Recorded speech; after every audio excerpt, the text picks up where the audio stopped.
Hello all. Well. It's been a long time, and the reason why I'm posting this update is because there's been a lot that's been happening. It's not the most positive. I wish I could come up here and say to you, you know what, I've been a really strong person, and I've decided to, yeah, wake myself up out of this stupid social phobia of mine. However, no, I can't. It started off good. There's some good news. I went out to Africa in mid-December to Kenya, and I had to do some. Beg your pardon. I had to do some presenting out there that I didn't know about beforehand. That worked out good, and then came back from Africa with a renewed sense of vigor, and for some reason that didn't last. That momentum didn't last.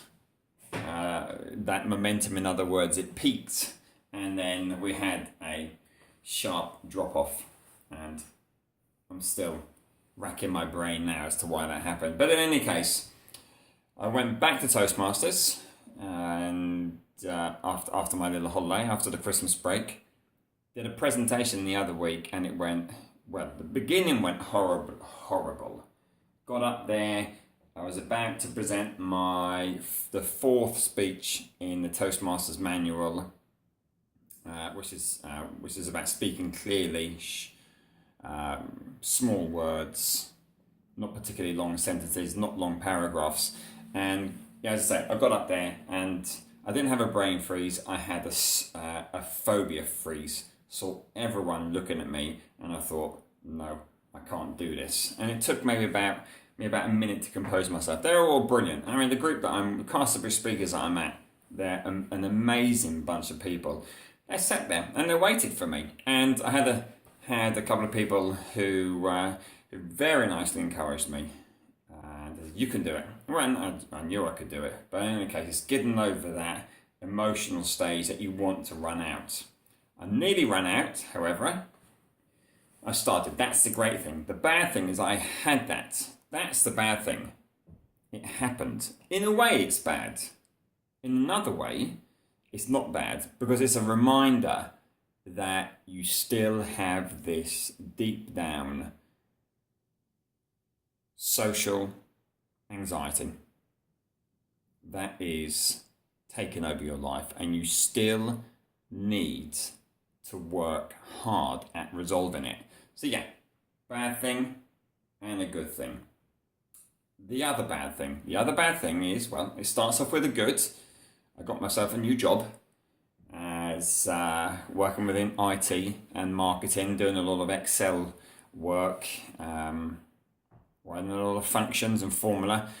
You would have thought the ideal job for my very analytical brain, and I found the job very, very simple, in fact quite mundane. However, I didn't quit for that reason.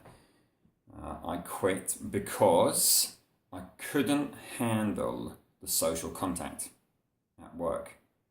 And that sounds very bad because I love speaking with people on a social basis. However, I found that the very moment I sit down and discuss work matters with another person, I become very closed, very shy. I go red in the face. Even if it's explaining about something that I've been doing today. Well, speaking with a colleague, I've done this and this. I keep my sentences very short so as to not draw attention to myself. I go red in the face. My eyes go watery, and I try to end the conversation there. And eventually, it got too much for me. So yeah, last week on Wednesday afternoon, I quit. That's not the only reason I quit. I also quit because the manager there, she's a bit of a what I feel is a bit of a technocrat, not the best form of manager to get the most out of a person. So it's a little bit 50-50 management style, but also what really sent me over the edge was my social phobia. So here I am now, unemployed, another panic attack, at Toastmasters, which led to me being depressed for several days. And I managed yesterday, after about a week, to kick myself out of that depression. What helped me? Well, speaking with my mum, sharing the problems with my mum and my dad, who are both incredibly supportive. My wife, sharing the issues with my wife. She knows me. She could see that something was wrong. So she initiated it and said, look, are you absolutely sure you're right? No, I'm not sure, darling.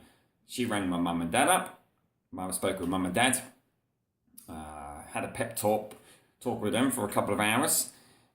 Which makes me feel bad because I shouldn't have other people trying to build me up. You know, people have got their own lives and their own problems. And here I am coming, sharing mine with yours, you know. And then yesterday, I sat down, doing a little bit of coding. I'm actually learning a little bit of Git at the moment, GIT, about how I can version all these. Boring. I'll stop there.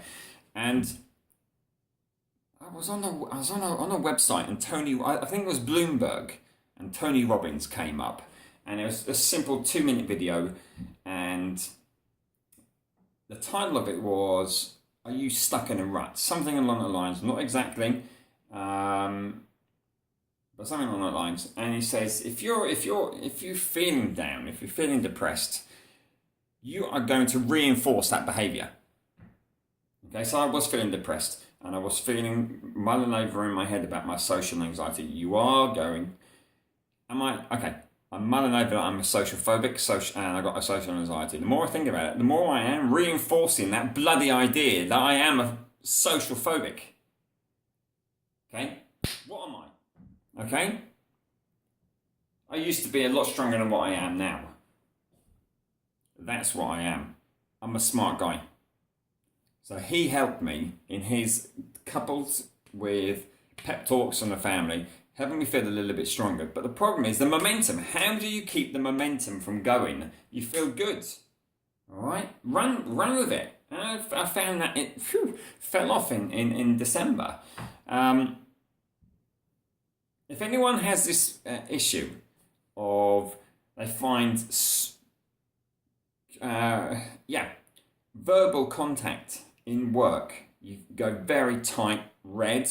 I felt like myself going red a couple of times. I had to have a meeting with a girl one day, and that really did make me incredibly anxious. I was shaking. I was physically shaking whilst we were speaking. And she was doing most of the talking because I was trying not to talk. Christ. And now I'd like to go to London. What's the solution?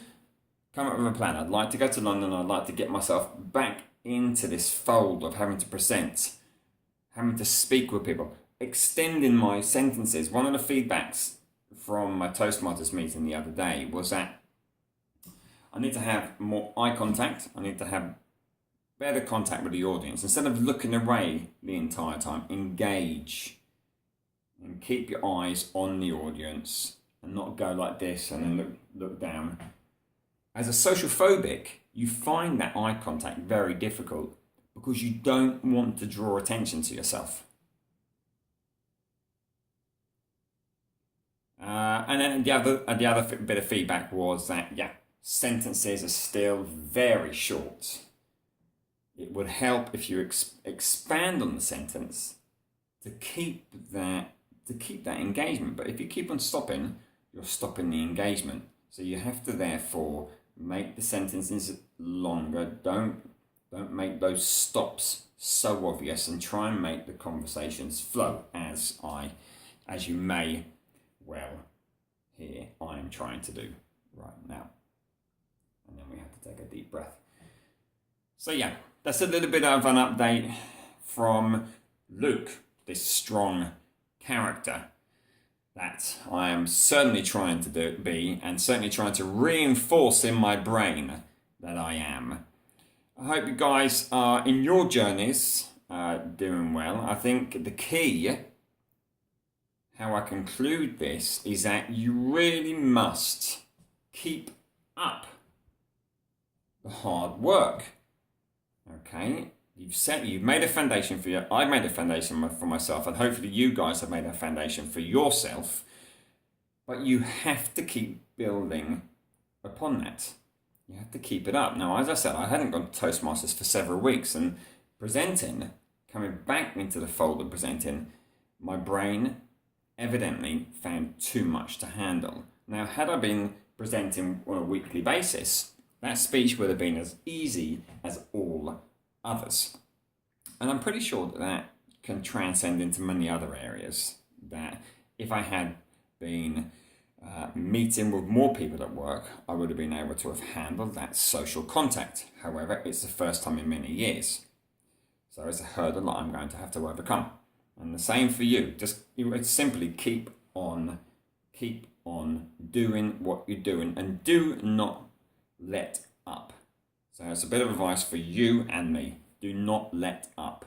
Do not rest on your laurels. Keep it going. Okay, 11-minute video. I'll let you know how things progress. Thanks, guys. Bye-bye.